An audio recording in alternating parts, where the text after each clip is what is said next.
Au cœur d'un paisible village africain, le soleil se levait doucement, illuminant les cases en terre et les visages sereins des habitants.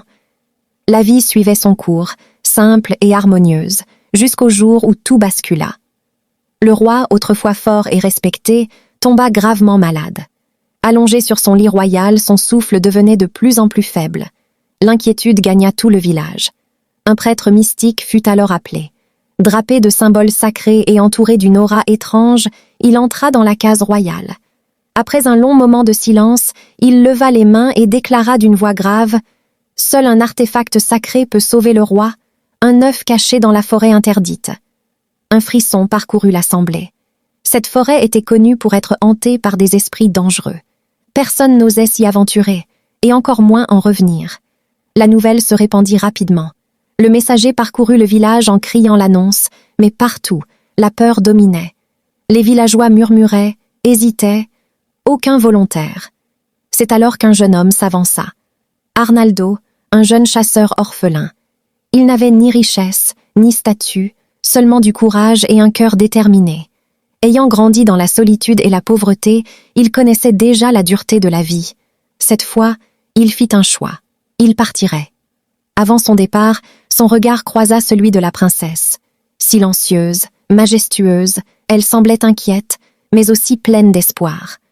Au coucher du soleil, Arnaldo quitta le village, seul, armé de sa lance et de sa détermination. La forêt interdite l'accueillit dans une obscurité pesante. Les arbres semblaient vivants, les ombres bougeaient, des regards invisibles le suivaient. Plus il avançait, plus la réalité se déformait. Des illusions terrifiantes surgirent, créatures sombres, murmures, visions cauchemardesques.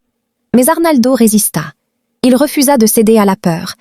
Alors les esprits apparurent, flottants, lumineux, mais inquiétants. Ils l'entourèrent. Dans un silence lourd, ils le mirent à l'épreuve. Mais face à leur puissance, Arnaldo ne recula pas. Il resta debout, ferme. Impressionnés par son courage, ils révélèrent enfin l'objet sacré, un œuf lumineux suspendu dans l'air, vibrant d'une énergie ancienne.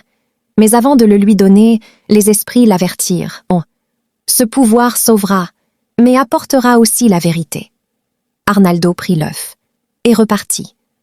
À son retour, le village fut en liesse.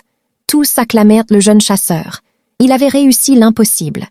Lorsque l'œuf sacré fut utilisé, une lumière éclatante envahit la case royale. Le roi guérit. Les cris de joie résonnèrent, mais Arnaldo, lui, n'avait pas oublié.